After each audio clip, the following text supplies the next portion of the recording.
Welcome to Speak On It with Who You With CurtDog. I'm CurtDog. Want to welcome everyone to the show tonight. Hopefully y'all had a great week so far.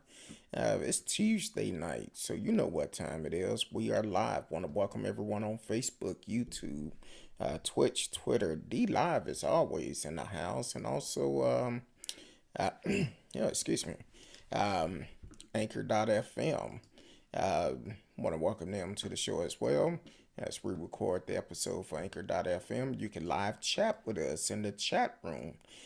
You see the comment. Well, we have early election starting next Monday, October, not October, February the 14th. Early election start, and then it's going to be an interesting election because for Attorney General, we have Lee Merritt. Um, Rooting for him. Hopefully he win. We have a lot of other people that is up for it. Um, that is running also. Um, have Keith Johnson out of Longview is also running. So if you're in the Longview, Texas area, definitely you get with Keith Johnson and support the brother. He's planning on doing some wonderful things out in Longview.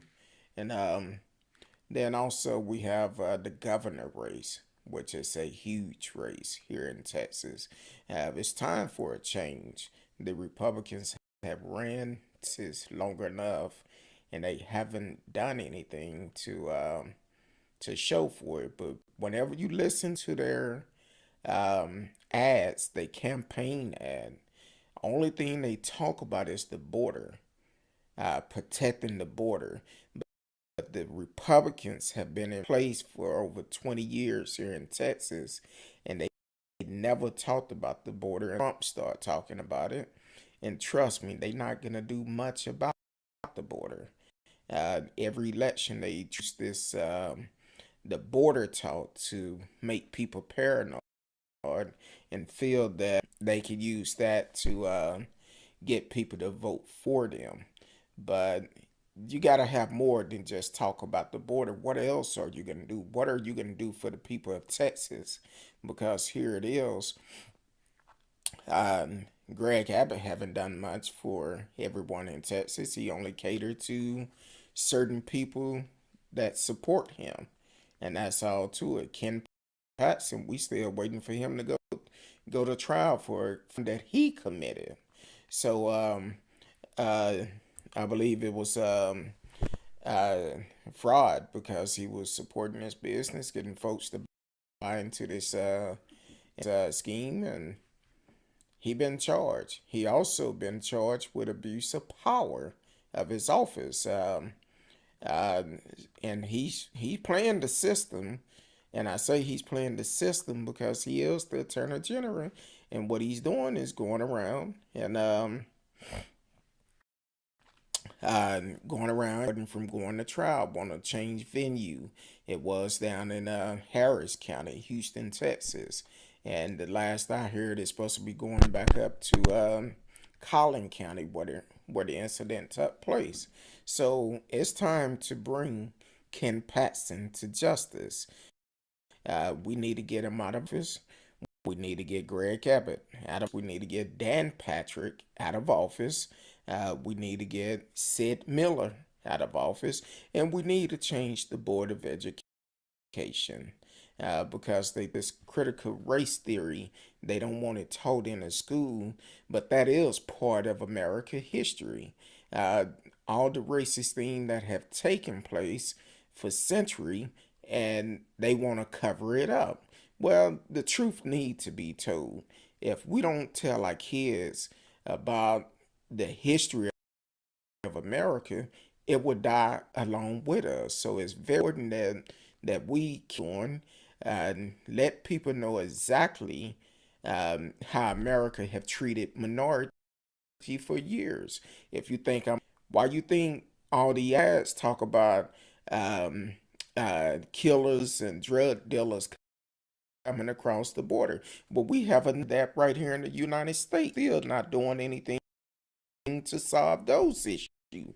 Um, I believe Reagan talking about uh, uh, the drug war, um, trying to stop the drugs from being in America. But at the same time, America was the one that started putting it in our neighborhood. So the thing is, it's time to take a stand. Don't work on the candidates. Pick which one that is best for you, that's gonna stand for you, because whatever decision we make, it's gonna it's gonna affect each and every one of us, regardless if you Republican, Democrat, Independent. It doesn't matter. It will affect each and every one of us um, on this situation, because it's very important. And people say, "Well, my vote don't count." Yes, it do. If your vote didn't count, they would change closing voting location in low income areas. So your vote do count. They wouldn't be changing that, trying to keep it from making it permanent. Count. The only time your vote don't count is when you. And then on top of that, some people say, well, these small elections not important. Yes, it is. Once again, it is, for the simple fact that these small local elections is very important, because that's where are made from. They not gonna tell you that. They gonna encourage you not to vote. They gonna tell you it's not gonna count. So yeah, you should get out and vote every election. It doesn't make a difference what's on the ballot. It could be one thing on the ballot. You should still vote and feel good about it, because you let your let your voice be heard on what you feel that you need, what you and your family need. So yes, it is important to vote in every election. So definitely get out and vote and take a stand on it. This this particular race, we started talking about it last year. It's gonna be a huge race. We all need to show up and vote for who we feel that is best to lead your state. In Texas, I know I'm tired of Greg Abbott. Him lying all the time, telling my COVID wasn't all that bad, but then turned around when he got it. First thing he did when he got the antibiotic, he have access to medication you don't have access to. Dan Patrick must remember, a lot of people have lost family members um, due to COVID, and Dan Patrick made the statement: the elderly would prefer to die to open up the economy. But at the same time, he's not the ones having to deal with the aftermath of losing a loved one to COVID. So it's time to make a change. And Ken Paxton, all those bogus lawsuits that he filed after the election, spending our tax dollars to try to get our the presidential election overturned, which it was wrong. As a matter of fact, he's being investigated about that too. So it's time to make a change. Take a stand and say, hey, enough is enough, because they don't care about you. Only thing they want you to do is pay your taxes and be quiet, sit on the porch. But we need to let our voice be heard loud and clear, and let them know we're not going to continue to allow them or put people in place to be able to do whatever they want to. When you run for an elected official office, you must be for everybody, and not just for a certain group of folks. And these leaders that we have here in Texas is only for a certain group of folks. So yes, it's time to take a stand on it, and it's time to make a difference. So next Monday, go ahead and vote early. Primaries March 1st. Don't wait until March 1st. Starting next Monday, get out and vote. Go vote.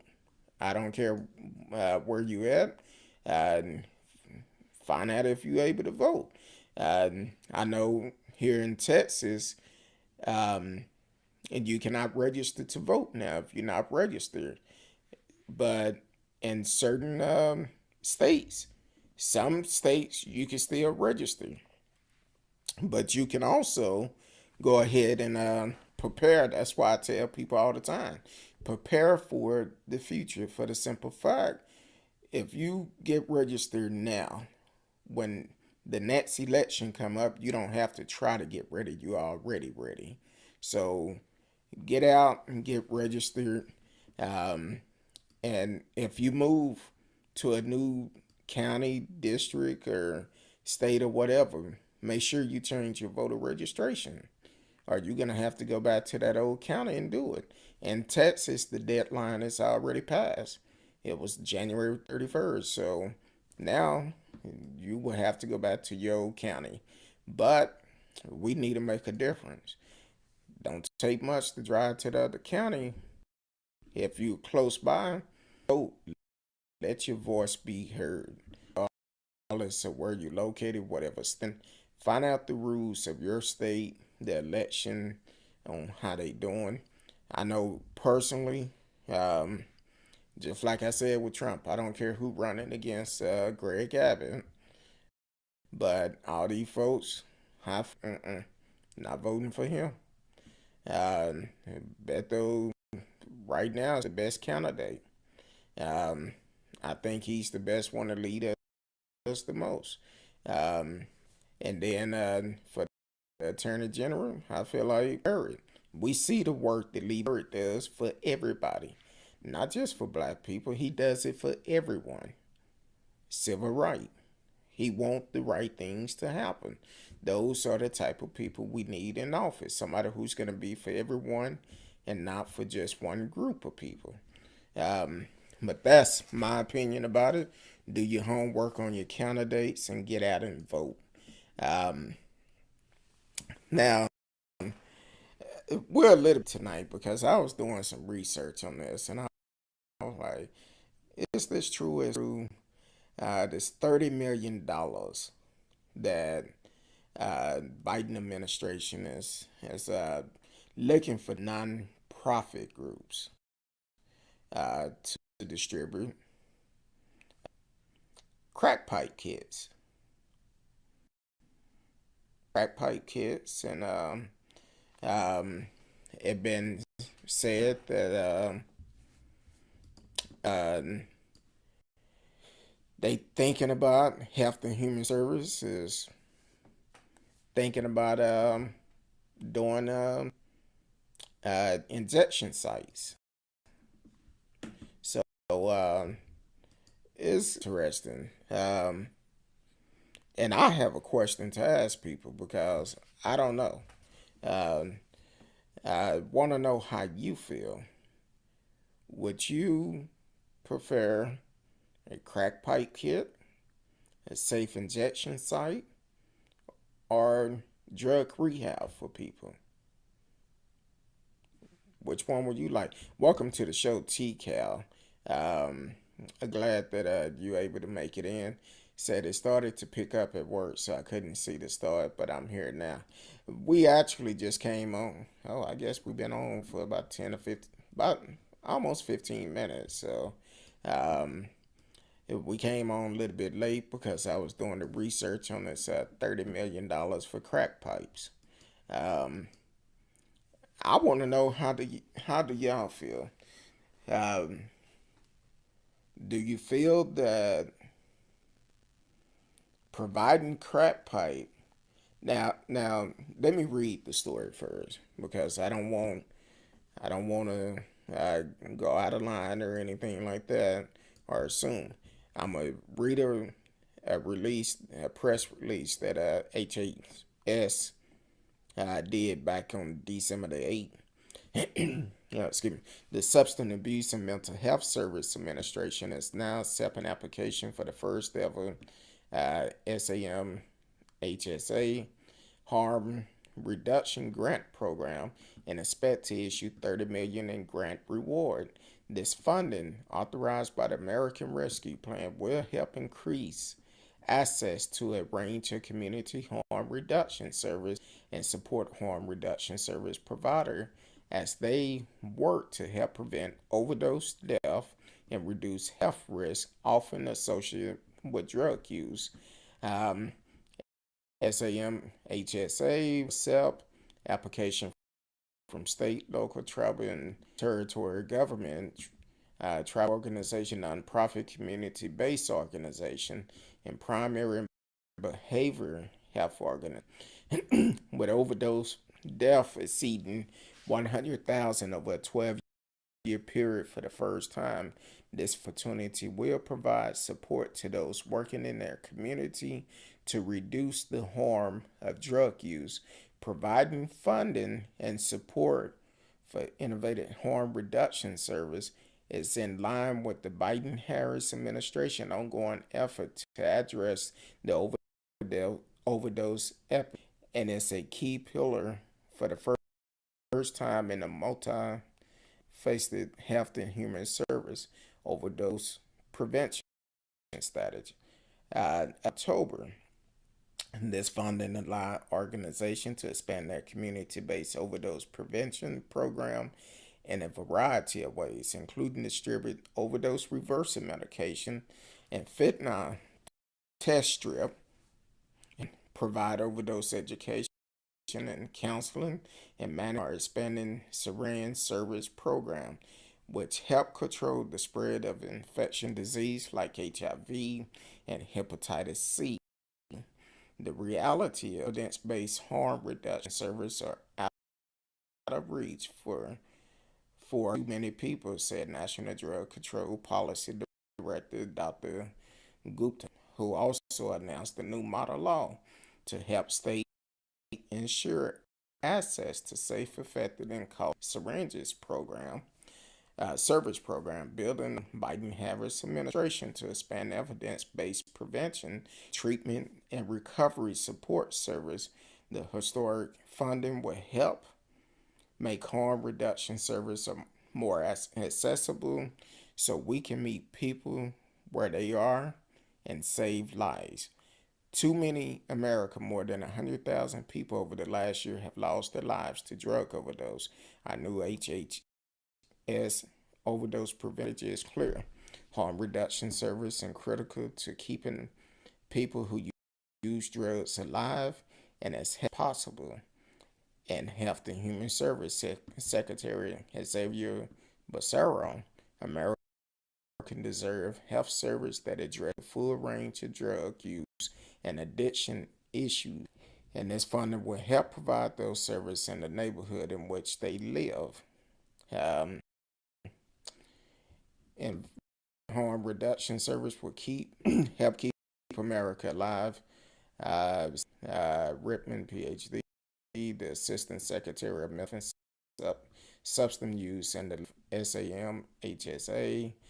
Thanks to the American Rescue Funding, harm reduction service uh, providers in historical under resource community will receive long-awaited support to help stem this disproportionate number of overdose death and related health issue facing those community.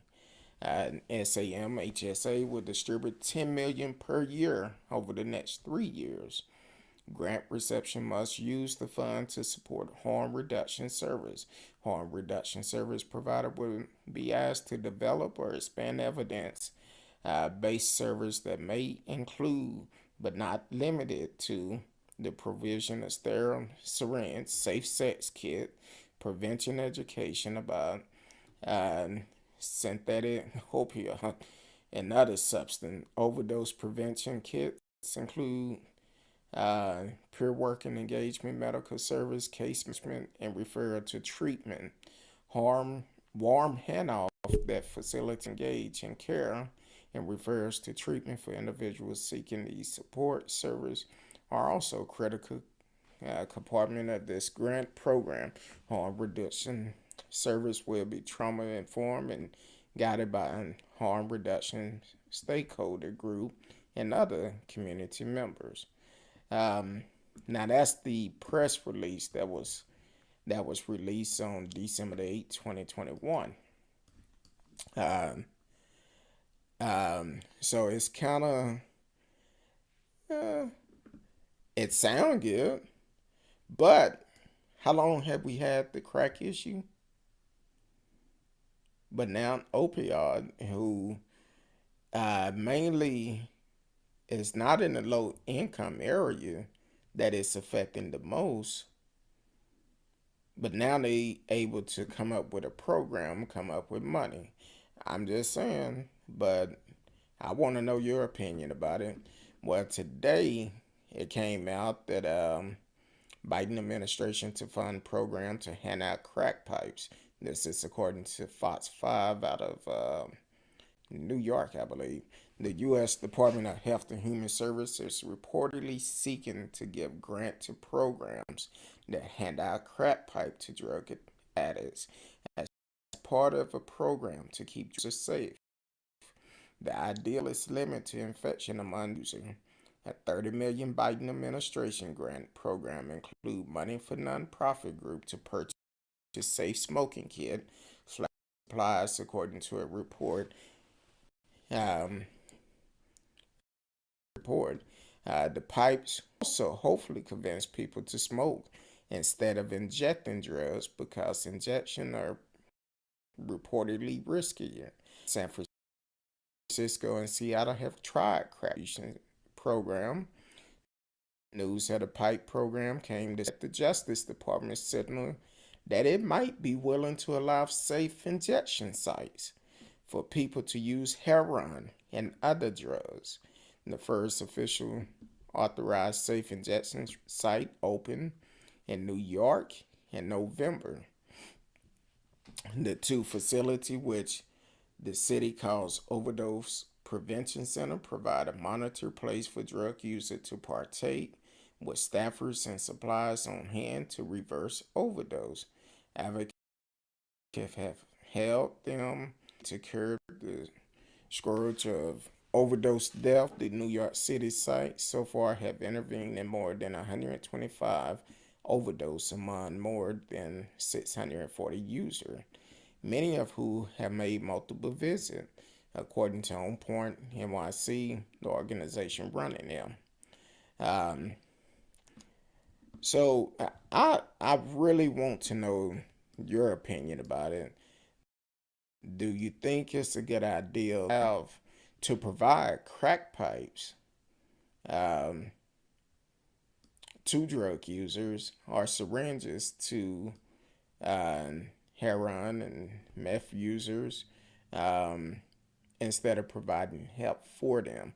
Now, I've worked with um, different people that have used drugs and different organizations that actually work hand in hand on them. But one thing I did learn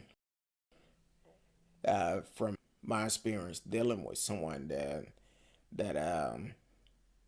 have a drug issue, um, you really cannot offer them help until they're ready to get help.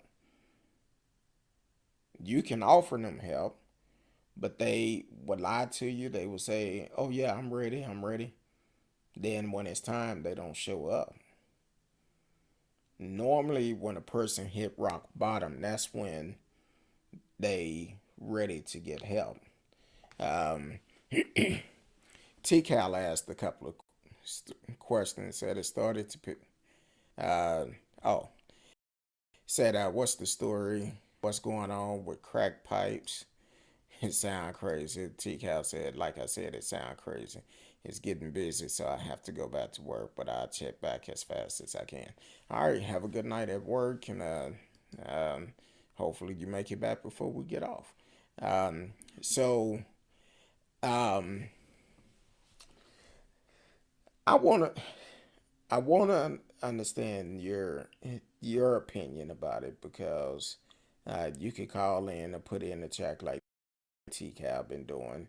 I want to know how you feel about uh, this program, uh, providing the necessary need to use the drugs. Um,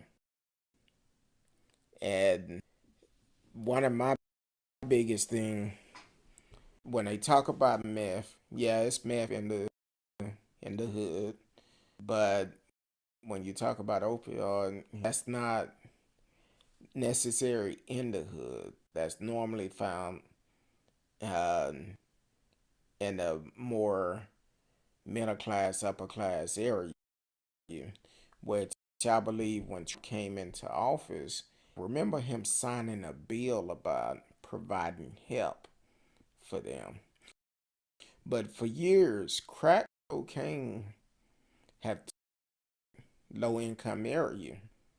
Now, as far as I can remember, I don't recall any type of program like this to prevent people from uh, dealing with this. Yeah, it been drug rehabs and stuff like that, and it been nonprofit or some churches that will help for people to get off of those drugs.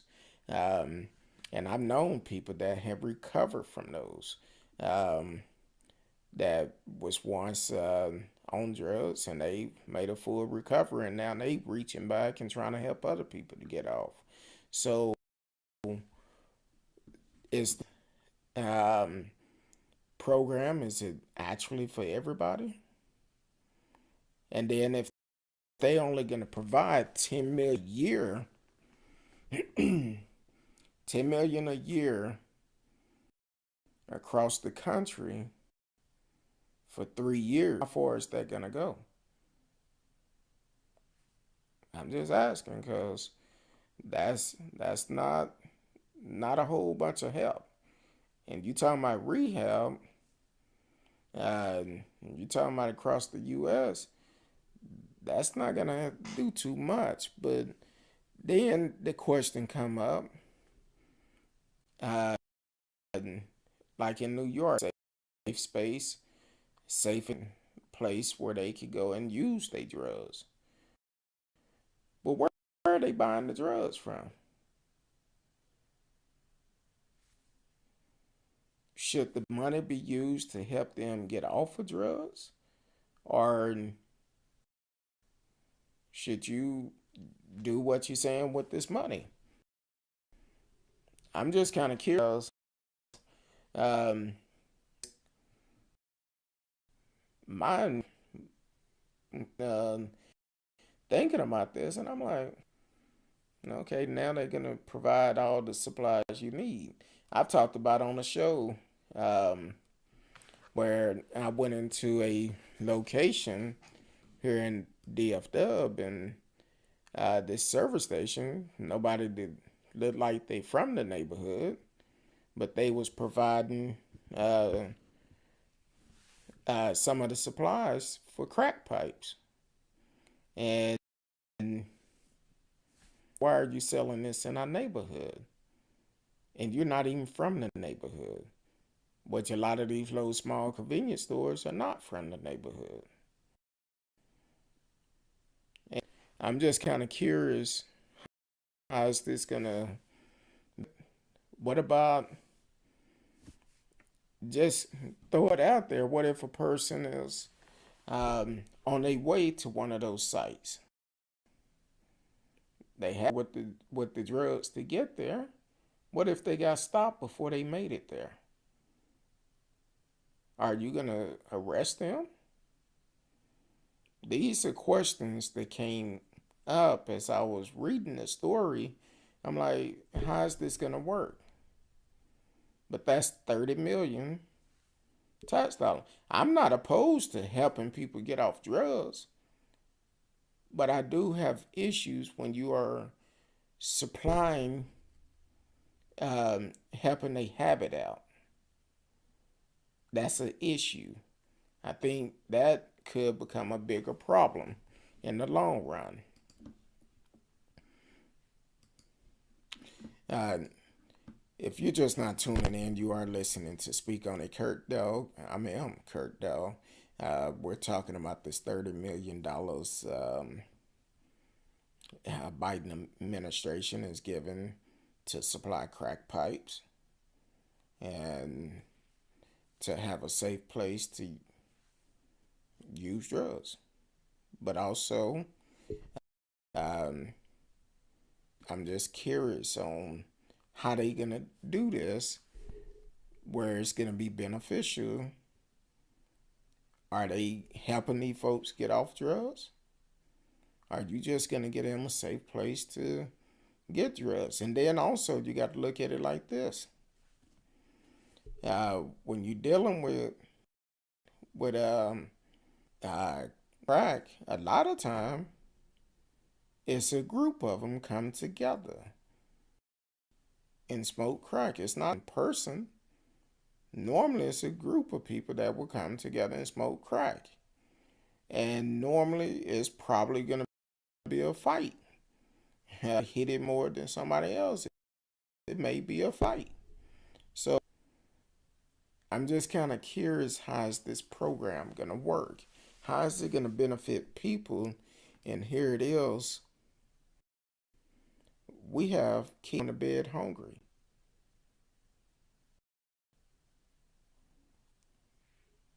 Yeah, we have kids going to bed hungry. They don't know where their next meal is coming from. We have when virtual learning or school is out, who's the district trying to provide meals for kids because they don't parents don't make enough money to provide food for them. Sometimes the school is the only meal that a child may get. So I'm just trying to wrap around it, see how providing crack pipes and safe place to smoke your crack and all of this.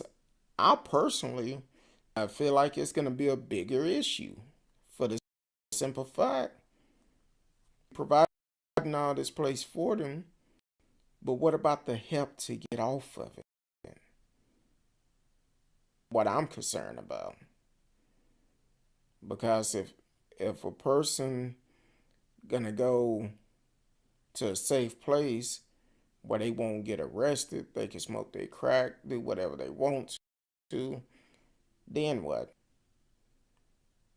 And we've seen the shows, we've seen in some of our neighborhoods, um, where a person that is addicted to crack, they would do anything for $1 to get bump. So how is that gonna help the community? I'm just curious about it. That's my opinion. I have questions about it. What is the thought pattern of final outcome of this? Because if you provide in a safe way, yeah, I know uh, some people happy about it because that means if they got a safe place, the crackhead can go smoke it. Guess what? That means they sales finna go up. But how is that helping that community? How about these communities where the closest store is 3 or 4 miles away or longer, and they don't have the transportation to get to the grocery stores? How about that? I'm I'm just curious about all of this, but opinion. I'm wondering how is all of this gonna play out. I would like to know answers. Um, just throwing 30 million in it, I don't see 10 million a year for the whole US to provide these servers. I don't see that's enough money. And what is the final outcome that you're looking for to do these type of programs? 30 million can uh, a lot of people out. A lot of kids don't have to go to bed hungry. I mean, so that's my opinion. I want to know how you feel about it. You can call in 972 591 3665. 972 591. If you call in, please do not block your number. I get about 60 spam calls every day. Yeah, talking about medical health care, asking me if I want to connect with a operator on the voicemail. So I don't do spam calls. So if you want to call in, that's fine. Um, Also, we're going to talk about Canada a little bit. Wish my brother from Canada, Radio Chaos, I know he will have more information on it since he's up in Canada. And the protest that is going on up in Canada um, about the mask mandate. And it's, I've seen the news last night about it. The trucks have stopped in the middle of, and from what I seen a while ago, we really don't have uh, they don't have an end to it because I think the tow truck companies are not working with officials to remove those vehicles, and that's an issue too. Now, I know that at one point it was uh, a guy running up in Canada. I think for I forgot what position he was going for, but he was more like I want to say it was there. I'm not quite sure. Kind of market itself after Trump, and I don't know if this is another stunt that he's doing, encouraging about the mandate. I'm not sure what it is, but if you are up in Canada and know more information about it, definitely let us know because we need to know. There's a lot of stuff going on up north, so the protest and um, I believe I even seen one Confederate flag on it. Yeah. So it's kind of crazy up in Canada right now. All the protests that are made, and Canada have been pretty strict when it came down to COVID. Um, Radio had told us several times on the show that Canada don't play around with it, and they have some shows where I know at one point my wife and I was thinking about Canada, and uh, we was informed that if we did, we need to make sure we have plenty of time because we will have to quarantine, I think, for like 3 days, and if then we had to take a test every day or something like that. It was crazy, so we said no, let's not do that. We'll come back and visit that later on. But I'm just kind of curious about what's going on up in Canada and how everything is coming out. But also, uh, don't get it twisted. I know here in the States, um, in DFW, they're saying our numbers, our hospital stays are going down. The numbers have dropped. I think over $1,000, over not $1,000, but over 1,000, uh, gone down by 1,000 over the last week. As for hospitalization here in the DF in Texas, or in DFW, I'm sorry, but COVID is still alive and well. Um, I was talking to someone last night that informed me that um, they lost a um, um, informing that they lost a loved one due to COVID. Um, And they said the problem is the whole time they said they had the vaccine, they taking it, but it came back they did not get the vaccine. They admitted on their deathbed. They, so we have people lying, saying they don't trust him,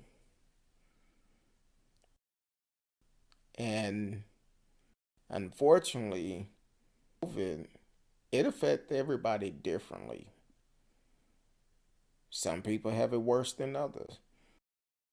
Some people have it worse than others. Some people may be real bad. But the thing is, um, you do what you have to do to protect you and your family. Because COVID is real. It's real. Like I said back in December, I was um, and symptoms never test positive.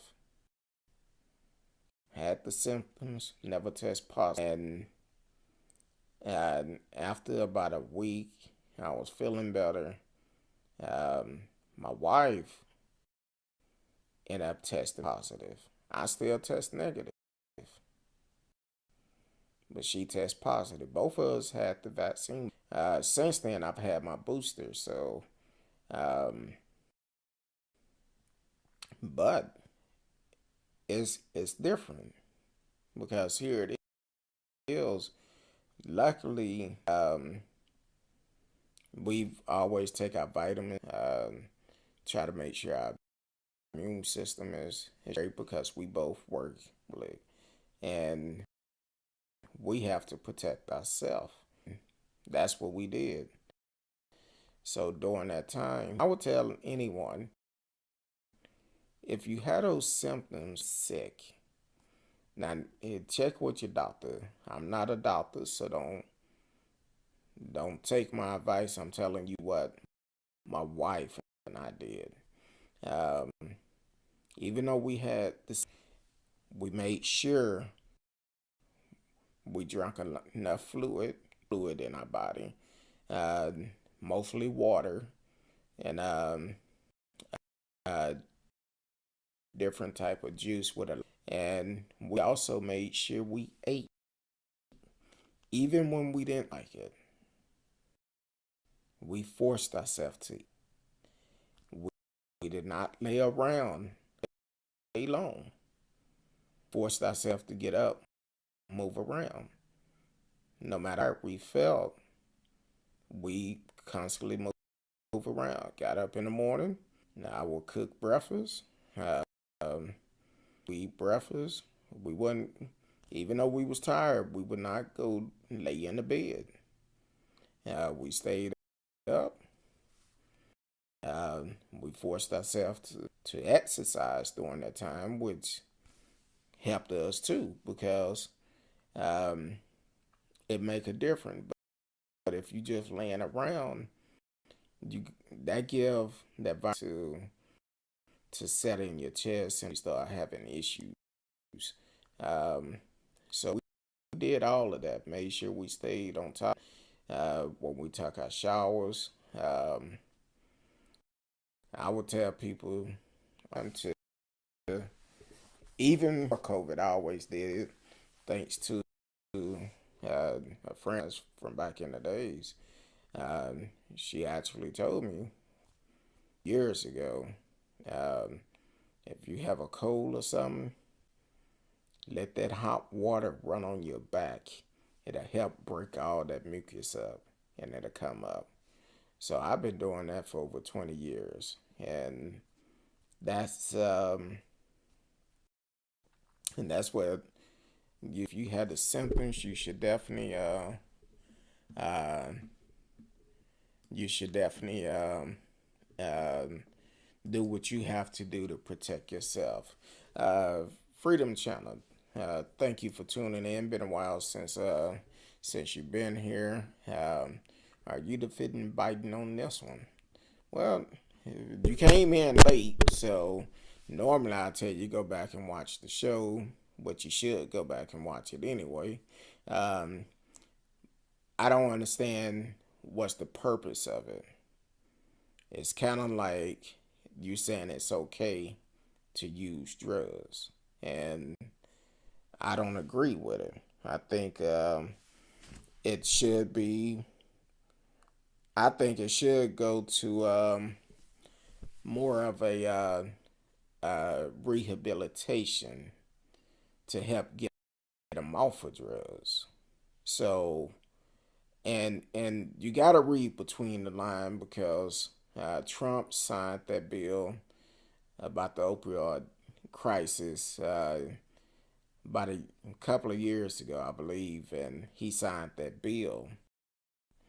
Now, it, they started calling it an opioid crisis, and reading the press release, I believe I said it was December the 18th came out, they mentioned opioid in there quite a bit.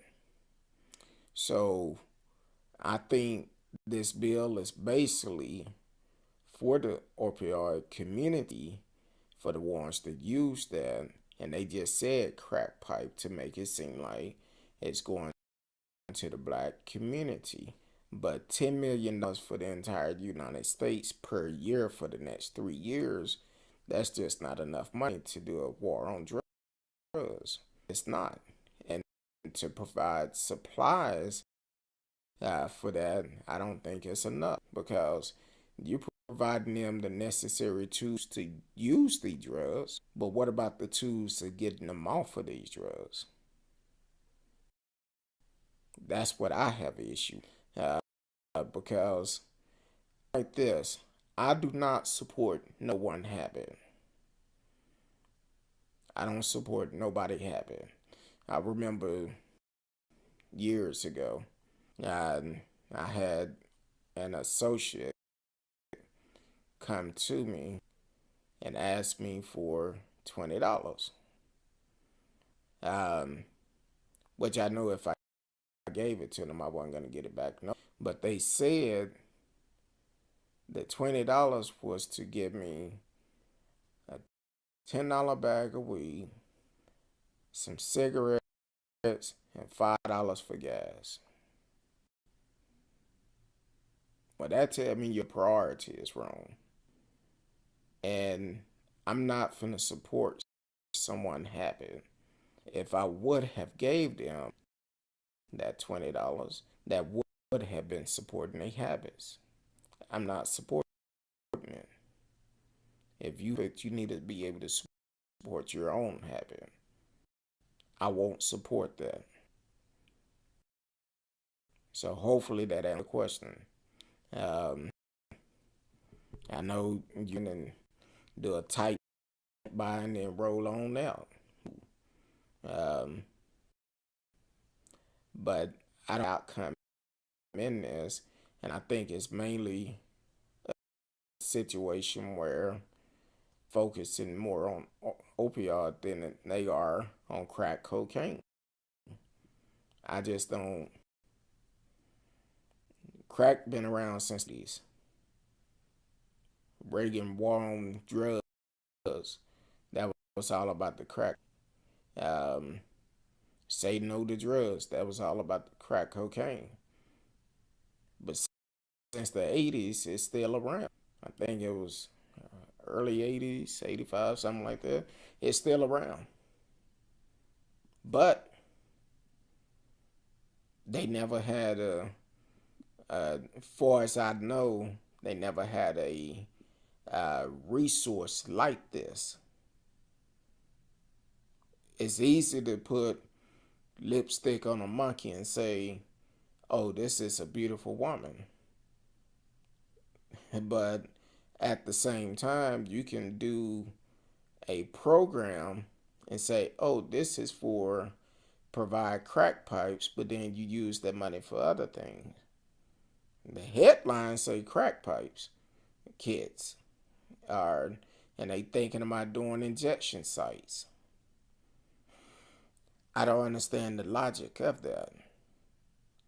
Yeah, it provided them a safe place, but what's the ultimate outcome? You're gonna have to pay someone to sit there and watch them as they smoke this crack, or as they inject meth or heroin in their arm. And the thing is, what's the ultimate outcome? What about the health of the personnel that have to be there to watch it? Because if someone go in cardiac arrest and they have to go in there and help them, what about the fumes and all of that is in the air? I don't see it. I don't understand the logic of it. So um, I don't think it's a good idea. I think it's one of those things that's a cover up. They say it's for crack pipe to please the black community or the low income community, but in reality, it's to benefit other areas, other drug use. So I don't think it's a good deal. But that's why it's important for us to vote, because we have a leader we put in those positions that gonna authorize this, and guess what? It's nothing we can do about it, and that's all to it. Nothing we can do. Election time next time, and then we show them that hey, we're not dealing with this no more.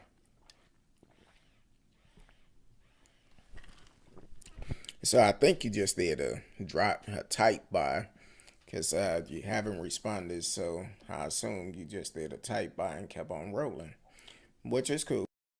Um, uh, I mean for meth head, they're considering safe um, injection spots also. Uh, so I know you said merch head.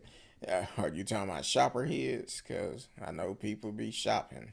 Um, so they are looking at having safe haven for the injection spots. Matter of fact, New York have a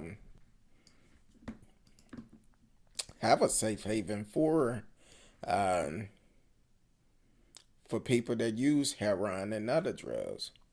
Um, uh, they opened theirs back in November of last year. It said the first official authorized safe haven for people to use heroin and other narcotics have been cleared to open in New York City and hoping to curb overdose, the Mayor and Health Commissioner said Tuesday. The Overdose Prevention Center, commonly known as supervised injection site, has been discussed for years in New York and some other U.S. cities and always exist in Canada, Australia, and Europe. I wasn't aware of that.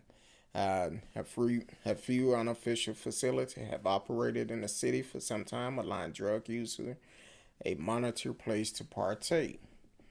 Um, it say that the facility saved lives by recognizing the reality of drug use and providing a place where users are watched for signs of overdose, which claimed a record number of lives in the city and nation last year. I'm proud to show um, cities in this country that are that after decades of failure, a smart approach is possible. Um, so yeah, they have them in New York. So I don't know. I asked where is radio too. I might need to check up on them. Send them an email. Um, I need to know that myself. TK said I want to know what they do in Canada and if it works. Um, so I'm curious about it myself. With radio, I know with all the protests going on about the mask mandate. Um, he, I'm not sure where he's at. Uh, I think he came on last week. So, but this protest been going on for the last 3 or 4 days, I believe, and it's gaining speed. So, I would definitely like to have more information on that and see what's going on. Um, and hopefully, if he catch the show tonight, he can always uh, come on tomorrow and talk about it. Cause sometimes he may work late, and then he'll catch the rerun later on. So he could be doing that too. And hopefully, if he's catching the rerun, he can come on tomorrow and let us know what's going on up in Canada, and also about the program Canada have about the injection. You gotta say, oh yeah, I forgot about that. You definitely may need to check on him. Yeah. Um. Uh, I should have sent him a message earlier and to see if he was able to come on the show and talk about it tonight. So, but I hit him up once I get off, shoot him an email, and he'll normally respond pretty quick. So, but then it's no telling what's going on. I'm not sure what area he lives in, if it's close by the protest.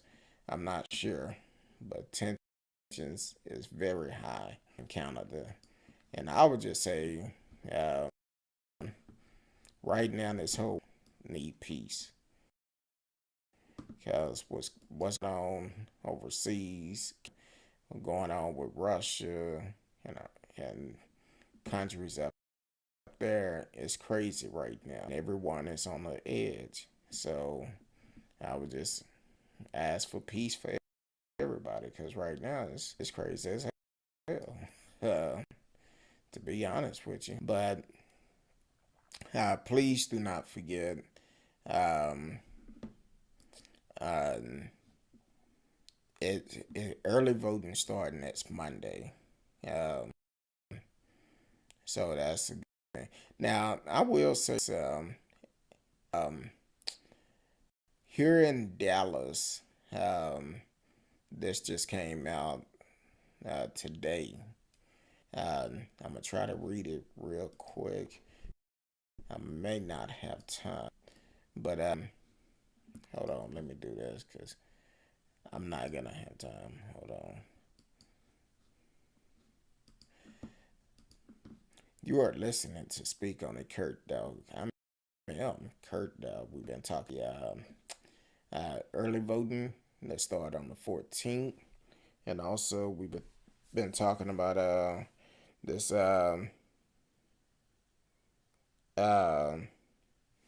also we've been talking about this $30 million Biden administration uh, grant for providing crack pipe in a safe place for people to smoke crack.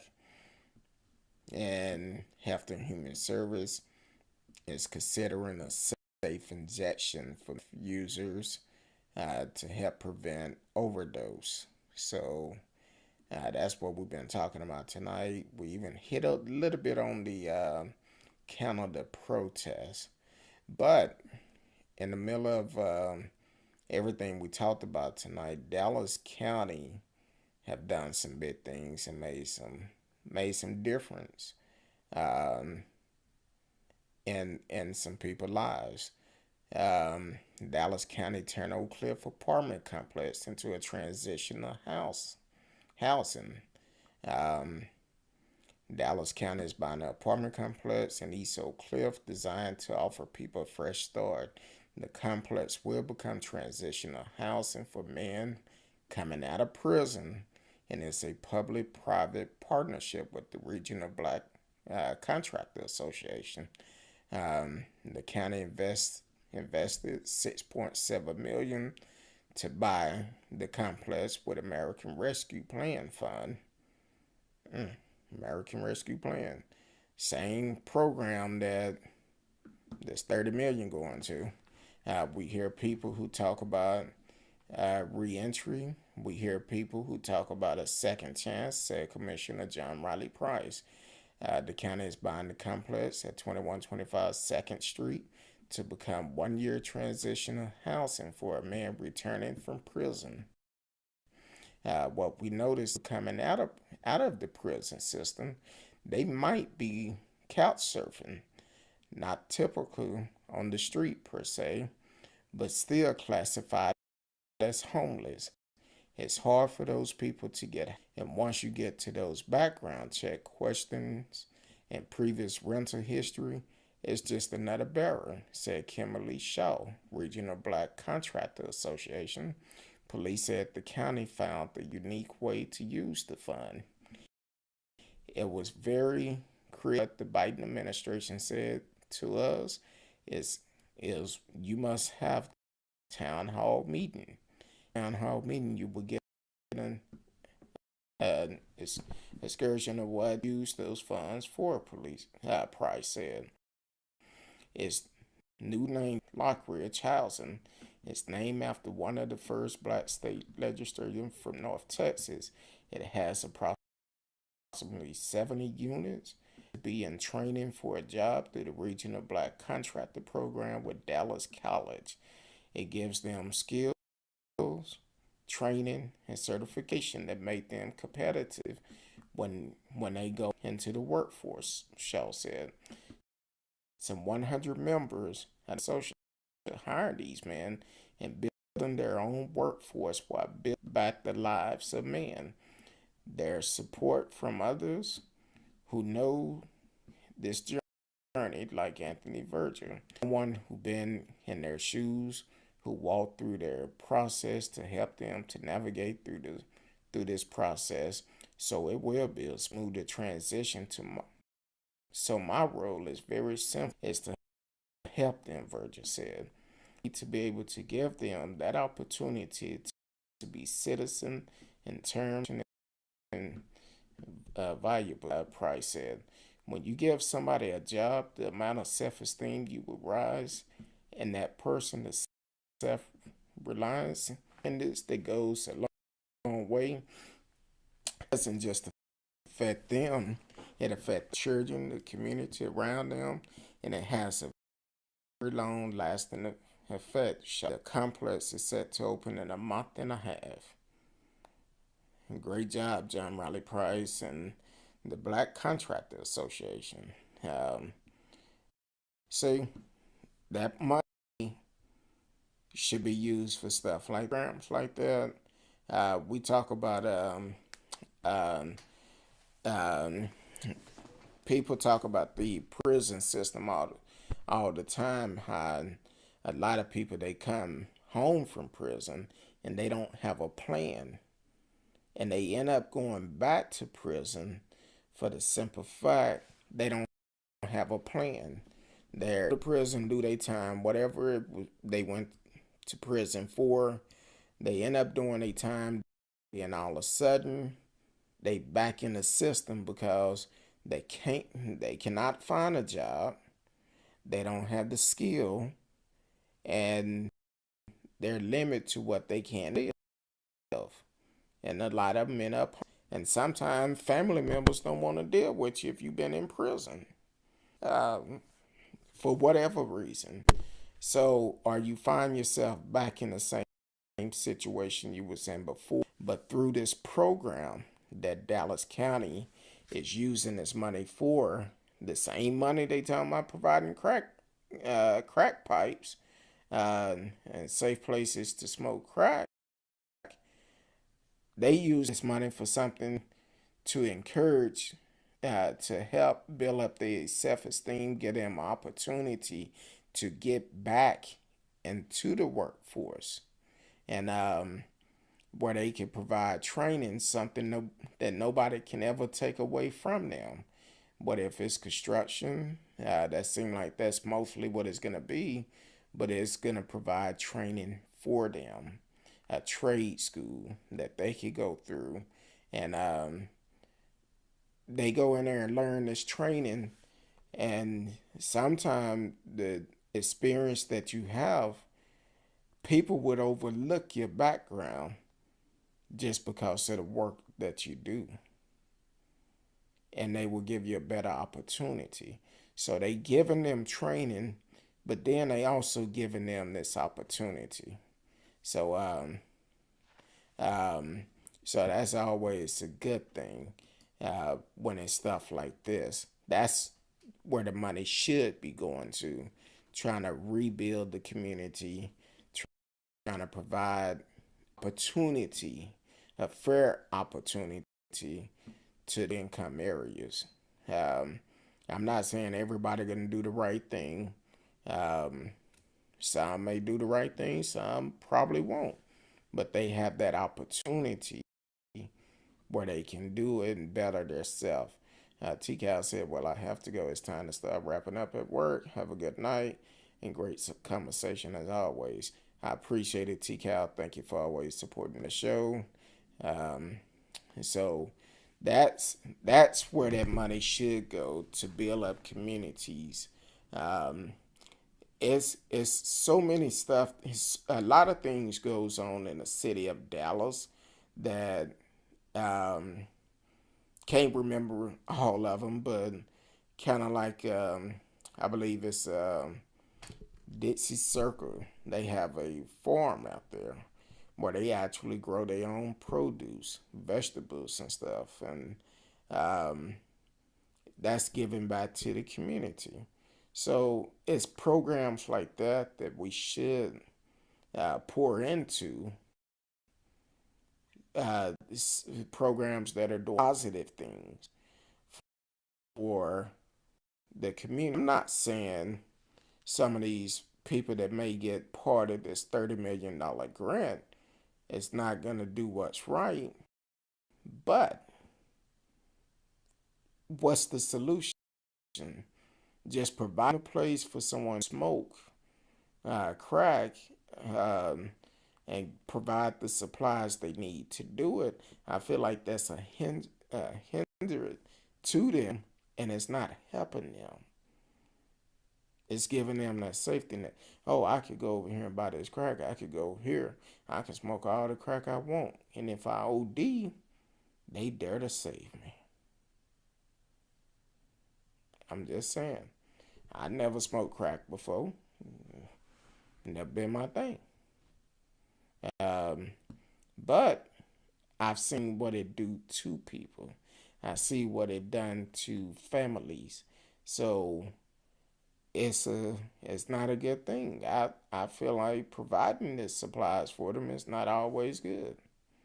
Um, but I think providing opportunity of people coming out of prison and giving them the opportunity to get ahead, to even the playing field, because I know people that have done time in prison um, uh, and some things I've done with the communities. People would say, "Hey, can you help me find a job? I have a background." So it's a lot of organizations that is out there that will hire someone with a bad background. But also, even when I had my trucking company, I would try to help guys out of prison to get them that opportunity, because I knew as a truck driver, a lot of companies was not gonna get them those opportunities. So I'm like, hey, I try to give them that opportunity. Some of them was pretty good, some just not all that good, but I at least tried to help them. And sometime in that industry, in the trucking industry, a lot of people would lie to them uh, about how much money they're gonna make starting out as a truck driver with no experience. And it's not um, where you're gonna come out and make a whole bunch of money. I pay my drivers pretty fair, and we drove locally. Pay them between $800 and $1,000 a week, which is damn good. Monday through Friday, as a truck driver, but that went good for about a month. 2,000 a week. Well, wait a minute, you're not doing work, and you're not gonna be able to make that type of money being at home every night. So that's that's the way. But that was the lies that was told to them. Oh, if you get your CDL, you can make this, you can make that. But they failed to inform them you're not gonna make that at first. You have to get enough experience up under your belt before you start making that type of money. And sometime as a company driver, you would never make that type of money. Not being at home every night, you definitely won't. So, um, but hey, um, each his own.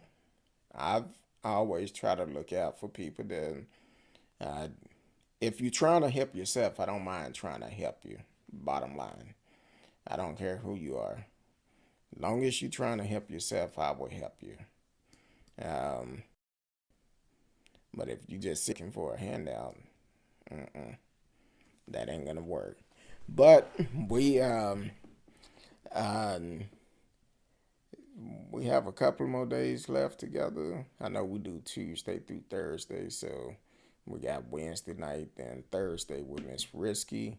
Um, um, if it's ever any story that you want us to talk about, you can always email and excuse me, and I will respond back to it.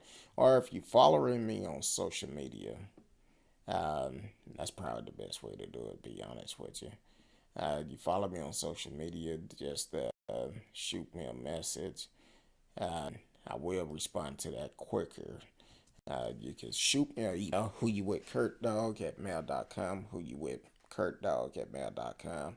And we can, um, if it's a topic you want us to talk about, shoot me an email. We could definitely get it in. And if um, you could do that, or if you have questions, because we normally have counselors on. Um, we're trying to do it once a month, but we're trying to work out the schedules too. So um, we could do that. I'm going to be reaching out to a young lady that I met last month, and have her on the show to talk about what she's doing. And if you are a small business doing positive things in the community, hit me up. Um, we would highlight you, and um, because we got to support each other. Um, Hit me up. We can highlight you and go from there. We are looking for sponsors, so don't get it twisted. If you are uh, looking for someone to sponsor you, hit us up. We can always come together and we can sponsor you. If you're dealing with food or something, make sure you have some good food. I can't be sending folks over there and food ain't all that good, but definitely if you are a company that's looking for sponsoring, and we'll make arrangements to meet with you and go from there. Um, at tomorrow night, I will be back if the good Lord say the same. Um, uh, until then, I love each and every one of you. Peace.